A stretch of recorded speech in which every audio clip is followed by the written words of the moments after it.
किसी भी मुल्क या गिरोह को पाकिस्तान को सियासी या मुआशी तौर पर अदम इस्तेहकाम से दो चार करने की इजाज़त नहीं देंगे। जमहूरी इदारों का एहतराम पाक फौज के हर सिपाही पर लाजिम। फेक न्यूज़ और इसके हवाले से प्रोपेगेंडे पर तवज्जो ना दी जाए। आर्मी चीफ का पासिंग आउट परेड से खिताब।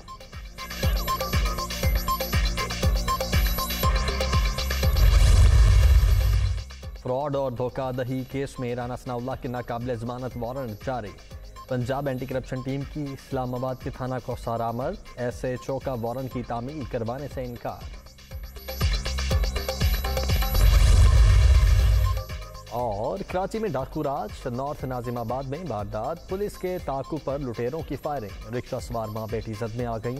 9 माह की बच्ची जान बहक खातून जख्मी।